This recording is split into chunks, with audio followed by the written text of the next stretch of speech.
All right, welcome everyone. Let us know in the chat where you're joining us from, and we'll get started in just a few minutes.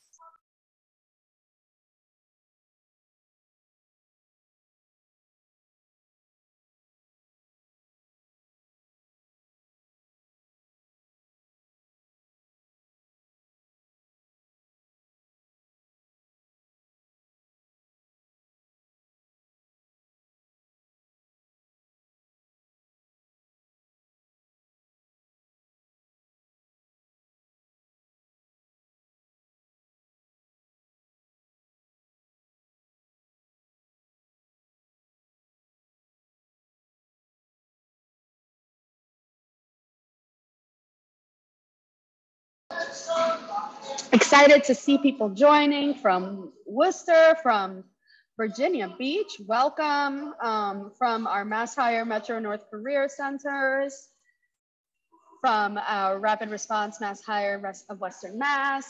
We're looking at Susan from West Roxbury. Hello. We've got people from Leominster. I love that. Welcome, everyone. One more minute and we'll get started shortly, but let us know in the chat where you're joining us from.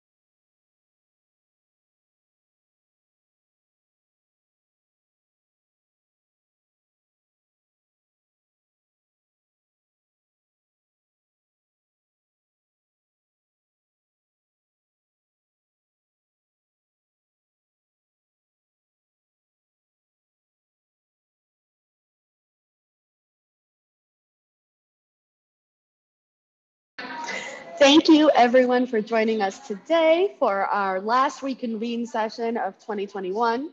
We're also live on Facebook, so feel free to go share that with your networks, and feel free to ask questions there as well. We're going to get started today with a presentation from Kristin Rain, our outreach manager for the Workforce Training Fund program. Excited to hear everything that's going to happen today. Thank you. Thanks, Lada. Good afternoon, everyone.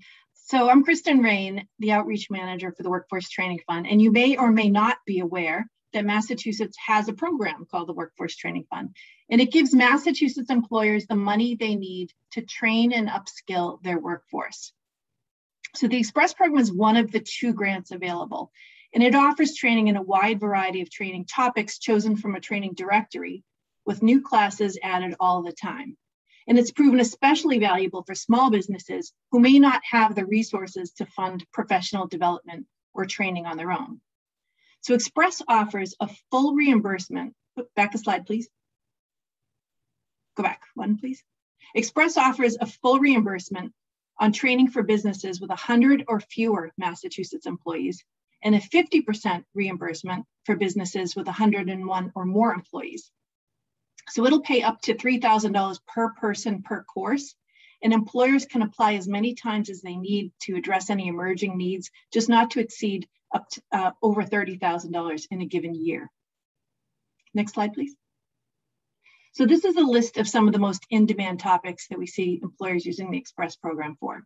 Things like supervisory skills or leadership training, technical skills like blueprint reading, CNC machining, professional skills, for example, time management, various types of software training, and training that can lead to a professional certification like human resources or SHRM or network administration. So for more information, please visit our website, that's workforcetrainingfund.org, where you can also register for an upcoming informational session, which run about an hour and provide a lot more detail into both the Express program and the general program, training topics, how to apply, etc. There's also a dedicated team to support you with any inquiries related to the Express program. That email is express@comcorp.org. And again, you can reach me at krain@comcorp.org. Thanks very much. I'm going to turn it back to Laura. Thank you so much, Kristin. It's always so great to hear you speak about the programs. Today, we're going to be talking about how you can use the Express program to invest in the employee experience. And more specifically, we're going to be talking about women in the workplace, which is a hot button topic since always, but more specifically with the pandemic and the fallout from the pandemic, just the effects that it's had on women in the workplace. We have two phenomenal speakers today that are going to be having a fireside chat. I'm excited to introduce Kristin Carlson, who is the president of Peerless Precision, Inc. in Westfield, Massachusetts. PPI is a one-stop job shop, as Carlson likes to call it, but it may be all too modest considering the complexities of their capabilities. Kristin is also a trustee of the Western Mass chapter of National Tooling and Machining Association, and she's extremely passionate about promoting the viability of a career in manufacturing to children, their parents, teachers, guidance counselors, etc. Welcome, Kristin. We're excited to have you. Thanks, Laura. It's great to be here. And then we're also going to have Christine, not to be confused with Kristin or the other Kristin. Yes, we're acknowledging that. Today, talking with us as well, Christine Abrams is the president and CEO of Commonwealth Corporation. And she has more than 30 years of experience in strategic business planning, competitive market analysis, training, and process optimization. Christine's success in leading organizational change begins by first understanding the customers and organization needs, then collaborating to develop solutions that will achieve the desired result. Her exceptional analytical, strategic, and problem-solving skills provide practical solutions to the challenges nonprofits face. So we're excited to have them both here today, and I will be passing the mic. Thank you so much, Loda.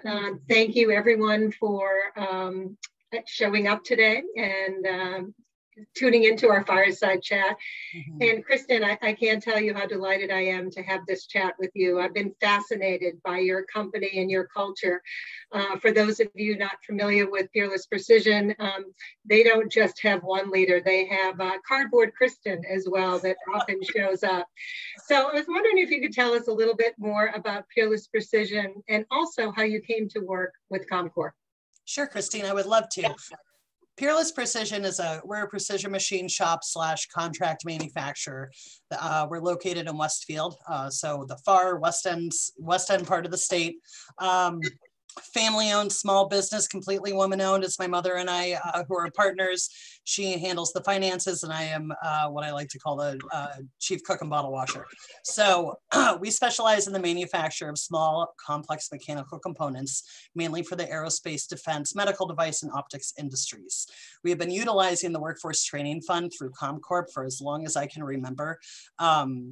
To train our employees, whether it's incoming entry-level employees or upskill our existing employees. We also participate in the Youth Work Summer Jobs Program as a work site. And since the pandemic started, I have been a frequent flyer on the Youth Works career chats. Thank you always for just your engagement and your support of Commonwealth Corporation and all our programs. But I'm wondering about Express and how you use Express program at Peerless Precision and what benefits you've seen in terms of your employee engagement. Sure. So in the years in between our full training grants, because I think we're eligible for those once every 3 years and they last for 2. So we take full advantage of the full training grants, but in those in-between years or in conjunction to our full training grants, we utilize the Express program for training as needed, generally for new hires and lean manufacturing training. Anytime we offer employees a training opportunity, it increases engagement with the company as we are making an investment into their career and their future with Peerless, and they see that. It empowers our employees to make decisions and bring ideas to leadership. So now it's my turn. Christine, how do you define and quantify employee engagement? Look at the metrics of Women in Workforce report, employee engagement. Oh, sorry. Great question. There were notes there that I wasn't supposed to read. No, great question. If you look at Gallup defines engaged employees as those who are highly involved and enthusiastic, not just about work, but their workplace. And it means moving your employees from simply putting their time in and showing up to really being committed to their work. And some of the strategies that they offer include measuring what matters most for employees' performance and use employee engagement surveys. It's really about listening to your employees and focusing on the metrics that tie to not just the traditional metrics, but also thinking about the psychological needs and how they impact the overall performance. We're living in a great time of upheaval with stresses everywhere. And we need to intentionally support the entire person. When I came to ComCorp, it was 2 weeks after the pandemic started. And we started with 3 simple objectives.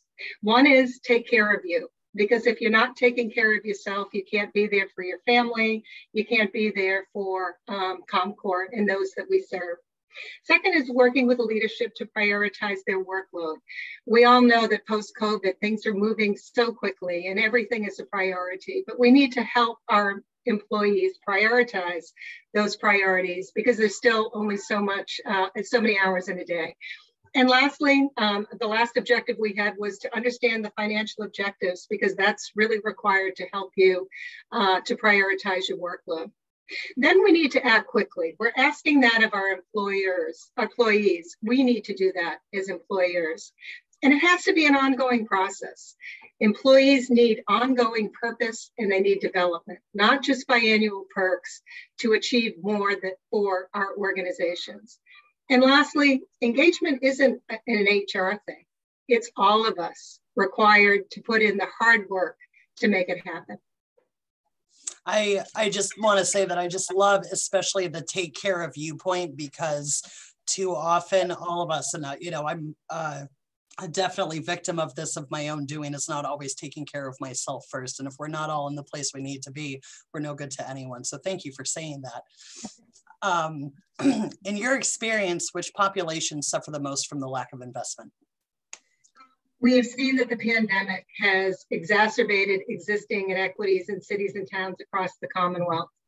And we are seeing that racial and ethnic disparities remain persistent, as demonstrated by the employment rates over the past year.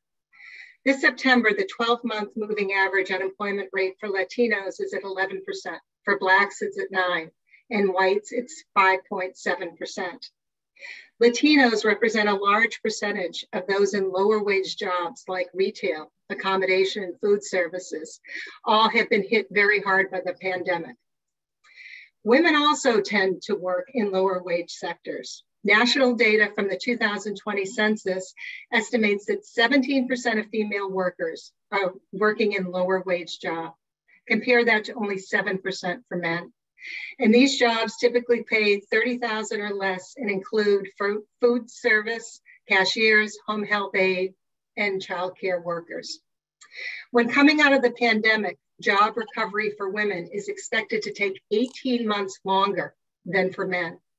And those with less education or income, which data shows is largely Black and Latino communities, recovery could take up to 2 years longer. And women of color, we know, face greater challenges in career advancement. McKinsey has shown that at every step of the corporate ladder, women of color are less represented.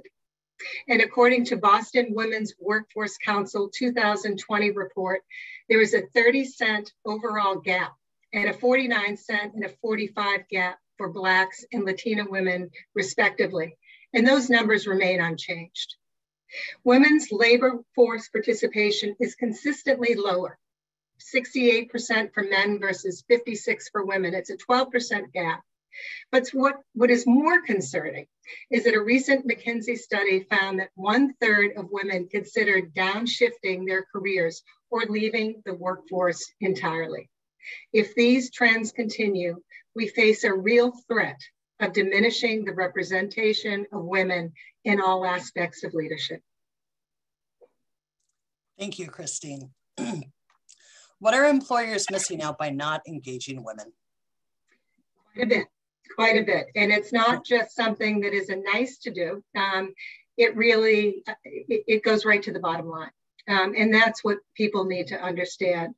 A McKinsey Global Institute report finds that advancing women's equity would double women's contribution to the global GDP by 2025 and add $13 trillion to the global economy. Most of this impact comes from an increase in the participation rate and the number of hours worked by women. Women also are leaders and champions of DEI. Compared with men at their level, women leaders are up to twice as likely to spend substantial time on DEI work that falls outside of their normal responsibilities, such as supporting employee resource groups, organizing events, and recruiting employees from underrepresented groups, and that's from McKinsey. They are also more than likely than men to take allyship actions, such as mentoring women of color, advocating for them, and also actively confronting discrimination. So with that, as a woman in a male-dominated industry, Kristin, what are the barriers that you've seen to advancement? You know, when I first saw this question, there were so many things that were popping up in my head, but I kind of wanted to share a story from my personal experience to kick it off. So I want to start this off with what happened when I first came back to run Peerless Precision in 2012. We had a 3-person management team at that time, all male and all older than I am, and was at one then. We have 2 that were old enough, they could have been my father, pretty much. As I was walking through the shop one day, I walked into a conversation 2 of the 3 of the managers were having, in which the following was said: "She's just some silly little girl who has no idea what she is doing and is going to run us into the ground." That hit me hard. Right punch right to the gut, pretty much. As soon as those 2 managers saw me, they stopped talking and walked away without even acknowledging my presence. Even worse. There is a lot of context to go along with this that I know that we could take up an entire event talking about. And if you'd like to do that someday and share my whole history, I'm happy to do that, because there's a lot of lessons learned that can be passed along from my experiences. But unfortunately, we don't have time for that today.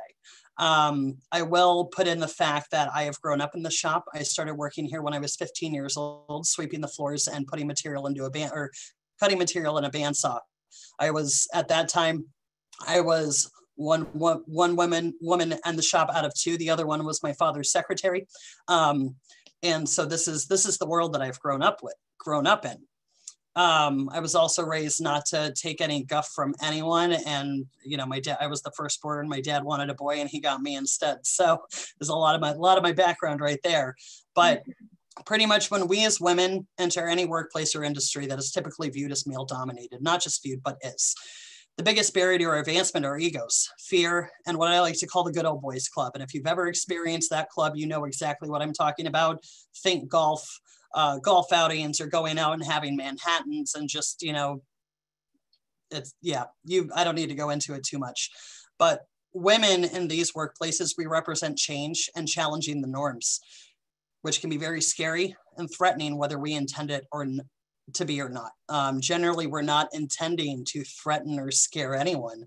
I feel a lot of times that just me being me and my presence can be very threatening to a lot of folks, because I speak my mind.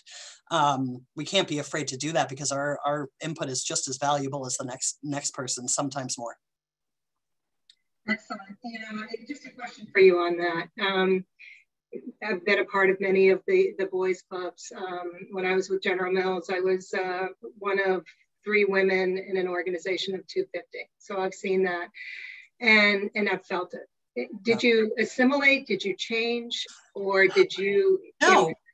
No, I didn't. Well, so and I also want to pick up because I just saw in the chat that I'm not trying to stereotype men, because that is not everyone is like that, and all men are the same, and not everyone in these industries are the same. These are my experiences. So if anyone took offense to that, I apologize. That was not my intention. I'm just trying to share the barriers that I've seen. And what I've gone through. And it can be devastating for a 29, barely 30-year-old who came in to run a company after her father passed away, to hear that phrase and go through what I did and come out on the right end of it, stronger than I have been. When I heard that, I took it as a challenge. I said, challenge accepted. I'm going to go and prove to everyone that I do know what I'm doing, and I'm not here just to run the company into the ground. So it's not everyone, not everyone thinks the same or acts the same or anything like that. But when you're walking, I mean, my industry is manufacturing. That is male dominated. It has been like that for decades. It's getting better. We have 6 women on the shop floor, which I'm very proud of because I'm viewed as a safe space at a place that will elevate these women and help them to get to their, find their max potential.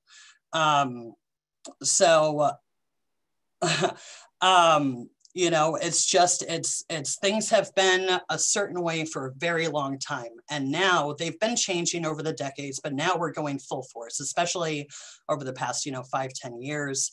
After the past year or 2 years, it's changing and we need to be ready for it. And all employers need to be able to open anyone from any walk of life, no matter their gender, how they identify, the color of their skin, because everyone adds value in a different way, and we have to be open to that. Absolutely. Thank you for sharing that.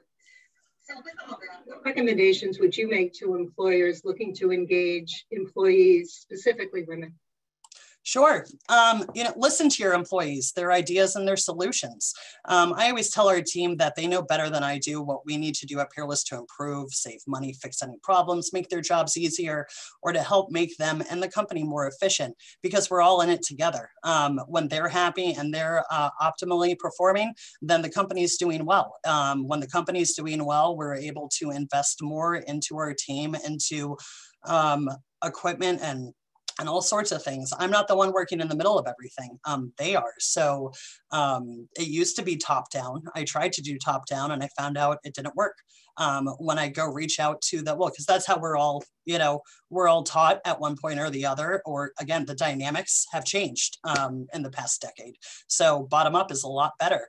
When you start engaging your team members, all of a sudden they know that you value their insights. They know that you recognize their expertise. And if they come to you with something like a project or something, and you help them see it to fruition, all of a sudden they own it, they're proud of it, and it's just amazing.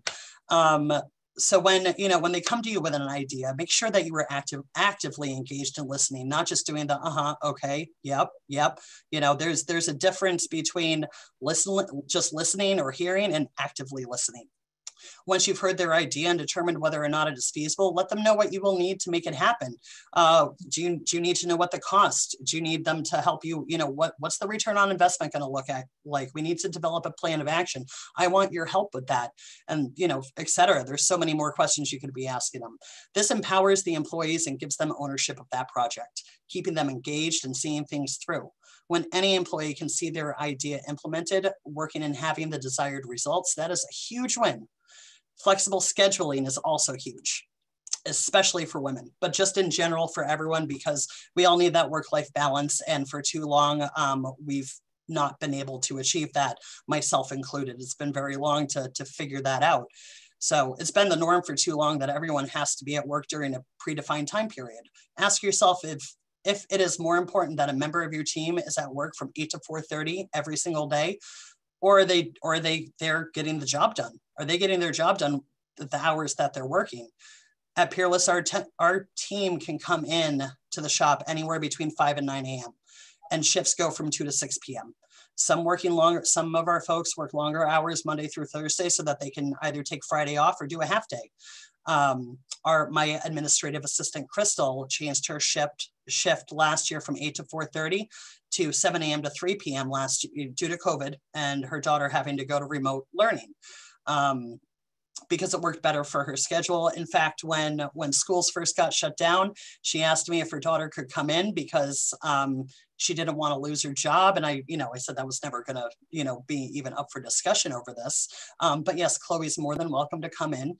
She just has to stay up in the office, stay out of the way and keep her mask on like the rest of us.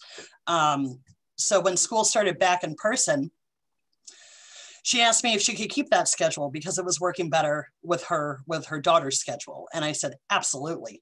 The change in her schedule ended up having a very positive effect on her work and her attitude, as she was able to be more present with her daughter. Also earlier this year, one of my inspectors, Amanda, had her first child. She is 21, so young. She didn't want to not work.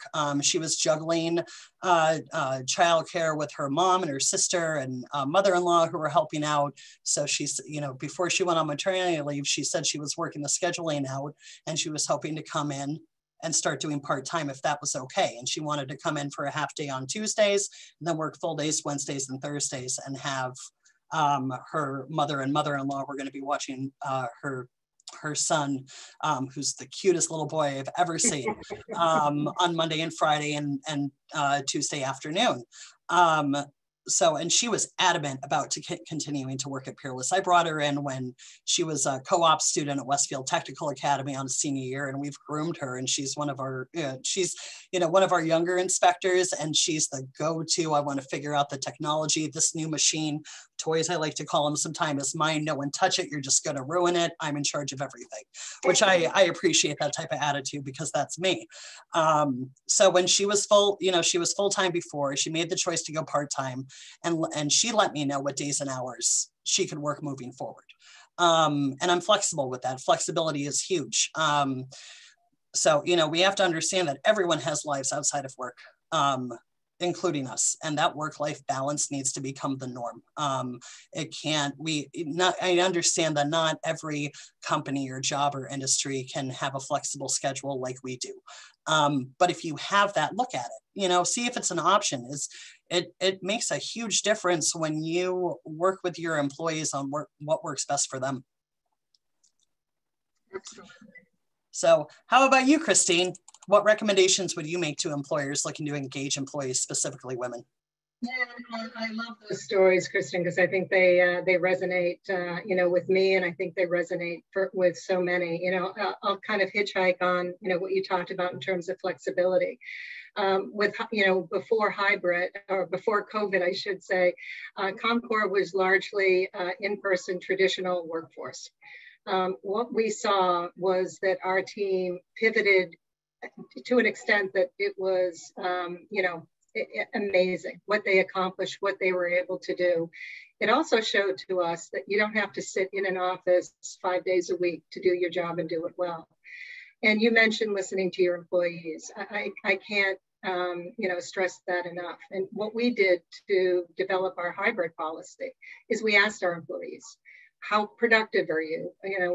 How concerned are you for, safety and, security? And we developed a hybrid policy that states that if you want to work from home, you can work from home. If you want to come into the office, it's available to you. And in doing that, what we are also thinking through is how do we make those at home feel as important as those in the office, and vice versa.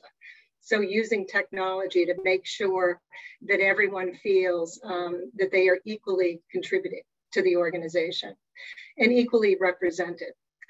So it's about listening to employees' concerns, but it's doing more than listening, as you said, it's acting. Because our credibility as leaders comes from aligning our actions to our words. And it's about involving, as you have pointed out, and our hybrid policy kind of illustrates, in the development of strategy and the identification of opportunities. We are in the final stages of developing our strategic plan, and I am so proud of that plan. And the reason I think that plan is so good is that it wasn't, as you mentioned earlier, top down. It was bottom up, and 360 is as many different ways as you can kind of look at a problem or look at opportunities. We had feedback from everyone that contributed to me to a plan that really speaks to the opportunities we have as an organization. And having employees that were that involved in the process. It's not my plan, it's not Comcor's plan, it's our plan. The next thing I'd say is challenge leadership, because representation matters. Do you have diverse representation in leadership? Do you have it in the board? Are you thinking about it in terms of overall development, recruitment, succession planning? It is so important to have people that people can look up to and say, yes, I can do that. and also people that are there as mentors and sponsors that can help bring those individuals, you know, into the not only into the organization, but bring them throughout the organization into leadership positions, because mentor and sponsorships are so important, particularly when, you know, you are not in the majority. You need to understand the unwritten rules and the norms, because what I have found through my career is you get to a certain level, and we as women think, if I do a really good job and I work really hard, I'm going to get promoted.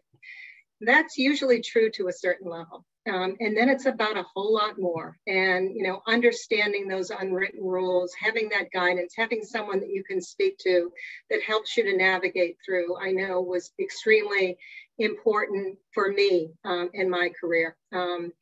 And you talked about kind of resetting the norms, and especially around flexibility. But I would also caution that, because sometimes flexibility just means that women have the ability to work all the time. You know, we're okay with them working at home, and you know, but when they're at home, they're working and they're doing. And so we really have to be careful and make sure that, you know, we're not using flexibility as a way to get, you know, the most or too much out of our individuals. But, you know, I think that word balance is one that I use all the time. It's one of our core values, because it is important to make sure that we are showing up and that we feel that we have that sense of self and sense of balance, both at work and at home, so that we are truly taking care of ourselves. And then lastly, it's about really looking at your policies. Are they reflective, and do they reflect the diverse community that you are, you know, serving or hope to serve? And evaluate your policies, particularly around, you know, childcare. You know, we're seeing so many women that are leaving the workforce or opting out of promotions. And, you know, part of it appears to be just, it's too much. And that, you know, this hybrid work from home, although, you know, that has many, many benefits, it's also causing a lot of our people, male and female, to burn out. So, you know, I would urge all businesses to take a hard look at what you're doing, talk to other businesses. I've been involved with the Mass Business Coalition for Early Ed, as well as with the EEC, looking at and working with businesses to do exactly that, looking for innovative solutions, not just flexibility, but looking at stipends and ways that businesses and organizations can work together to support the family, because that's really what it's all about. If you don't mind, I just want to pick up on your, you know, being careful about the flexibility and not being able to balance, you know, and you know, getting into that hole of, well, now I'm just going to work all the time because I'm either flexible shift or I'm working from home full time.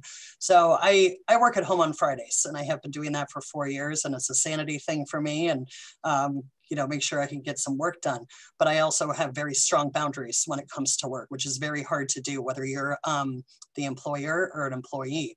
So if you are, I mean, if you've got employees, or you yourself are working 100% from home, or doing the hybrid model, set timeframes.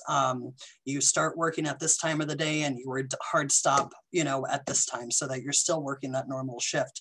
I mean, when I go home Monday through Thursday, unless I have meetings, I don't work at home Monday through Thursday after I leave the office. And on Fridays, if I haven't finished everything up by 4 o'clock, that's fine. I'm done at 4.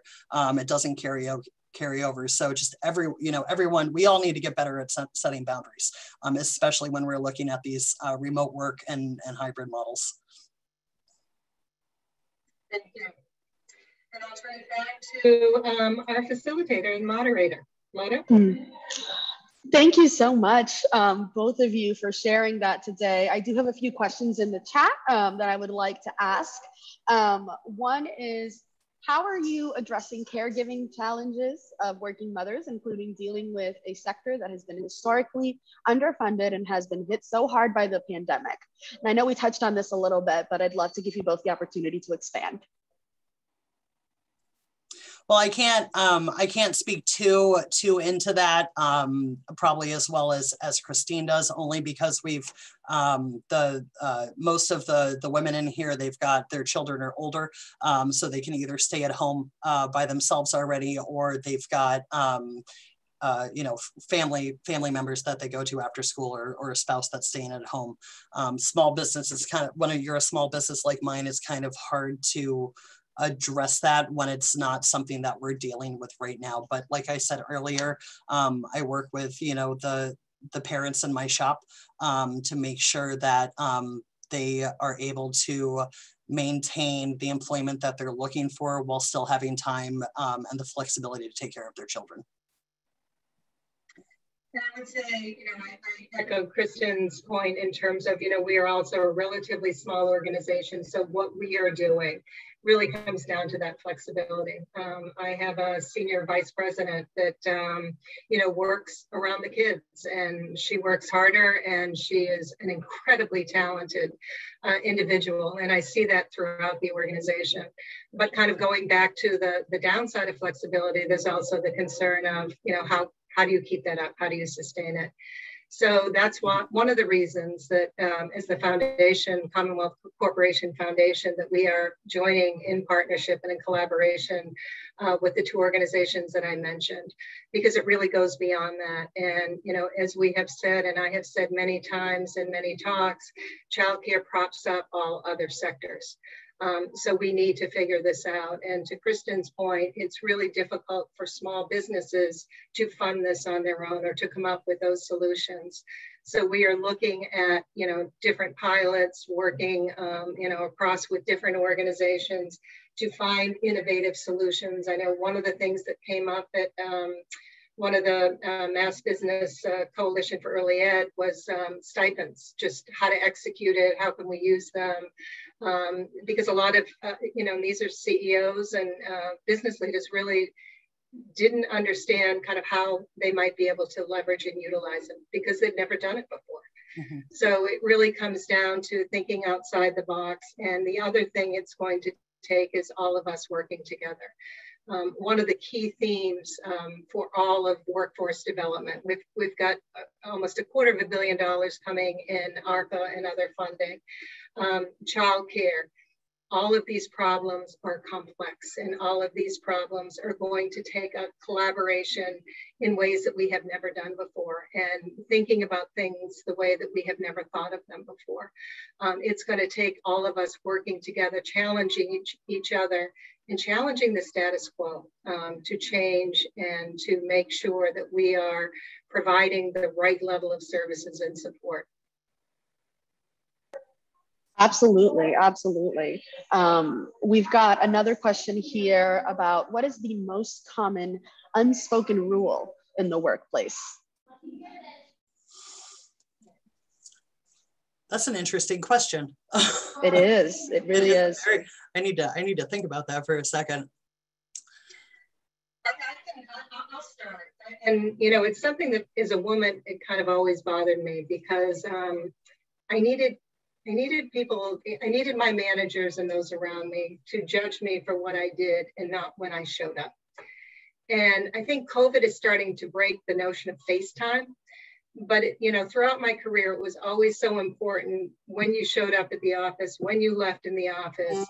And to me, that really had so little to do with what did you do while you were there. And I think that, what I'm seeing and is that that's starting to change, and it has to, because it's, a lot harder to monitor that virtually. But I'd like to think we are moving to, where performance is what matters most. Yeah, that's an excellent point, Kristin, because it's definitely changed, and it's more important about getting the work done than being there at a certain time until a certain time. So I definitely agree with that. I'd say don't question it, not questioning authority. How about that? That's not challenging supervisors, management, owners, whatever, because we don't always know what's best. We have to change the frame and look to the experts in our companies to help guide us to make sure that we're doing the right things and making the right choices. That's actually something that was just dropped in the chat as well. How about yeah? supporting your manager or your boss no matter what? right? I'd love to hear a little bit about how you can approach these conversations when you disagree with something, especially as women in the workplace. We can often be labeled like difficult or bossy down the line whenever we have, opinions. I'd love to hear a little bit about how you can address that and still be able to bring up some of your concerns. I'm just going to point this out for a moment. I've definitely been called bossy and many times, and again, I say that, well, I'm the oldest of 4, so of course I'm bossy. I had to raise 3 siblings. That's but it's to that point, that's always been how and all strong women, strong girls, well, quit bossing me around. It's not bossing people around, or it shouldn't be viewed as bossy. It's leadership. Women who or have that, or anyone in general, those are leadership skills that not everyone is always comfortable with showing. And it takes a lot to be able to do that. As a junior high math school or math teacher that I work with sometimes told me, we like to call them brass ovaries, so it's don't be afraid. Don't be afraid to have those tough conversations. No one likes to have the tough conversations. I don't like having them. People don't want to approach you with that conversation. I have an open door policy. Anytime as long as my door is not closed, I am here for whatever you need to talk about. It's not walking into the principal's office. Just because I want to see you in my office doesn't mean that you're in trouble, but I need to have, I'd like to have a conversation with you, not in the middle of the floor in front of everyone, just between you and me. So it's kind of like when you want to ask someone a question, or to see, for permission for something, or even with customer service, if you're a client of someone and you want to get a little extra, or you think that you were shorted, it's, you ask. What's the worst that's going to happen if you ask? You're going to get told no. But if you don't ever ask that question or have that conversation, you're never going to get that solution or closure to it. And I guess for me, I think as leaders, we owe it to the organization to engage in, sensitivity and diversity training. Because what I would say is there are stereotypes for everything. Mm-hmm. And I think we need to break those. That's part of the old paradigm. What does leadership look like? And leadership looks different depending on the person, depending on, your background. And too often we tend to group or stereotype in ways that aren't helpful, and that that marginalize those that have good things to contribute. But the second thing, and I think, not to stereotype, but, I think women tend to do, well, and it's so necessary, is collaborate. Build consensus for your ideas, so that you're going in there, that to me is leadership. Can you build, and in building that consensus, you're also finding out, well, what are the opposing ideas and why? So you're problem solving, you're building a coalition. So when you go into those tough meetings or have those tough conversations, it's not you and your neck, but that you've kind of vetted it, you've worked it through, and you have a strong body of support in whatever it is that you have to say. So we've discussed a lot of moving pieces, and we've talked about the employee experience and how we can make people feel supported, how we can really help them raise their engagement. And we've spoken a lot about women in specific, especially because of all of the changes that we're undergoing right now. I'd love to hear a little bit about allyship and how maybe individuals at an organization that don't identify as women can also be supportive and help out with building that engagement within the organization. I go back to my early, days, my early career, and my allies and my mentor, they were all men, just because by default, they were the ones in power. But I was so lucky because I had extraordinary mentors, and I wouldn't be here if it wasn't for them. So kind of going back to those stereotypes of it can only be, or they must look like, seek them out. Seek people that are like you, seek people that are different than you, so that you can really understand holistically kind of the view and the organization and the culture, and you know, understand how to navigate. You know, so much of what we do within work isn't really about, and how we're judged isn't about, like I said, just the everyday performance. It's about all those intangibles. And you get that feedback in terms of, you know, am I appropriate? Am I fitting in? You know, are there things that I need to modify? You get that from those conversations. So I urge you everyone, to find mentors, find allies, and seek them out, because they are critical to growth, whether it's career or not. But it's just critical to our, you know, ability to relate to each other. Yeah, I'll echo a lot of what Kristin said, because I had similar experiences in my my work life before Peerless, where I was in a lot of what would be traditionally male roles. And again, there's not a glass ceiling that I haven't found a way to break yet. But it's important to change, you know, to make sure that the culture in the companies are all inclusive. And it doesn't matter, again, it doesn't matter who or what you are.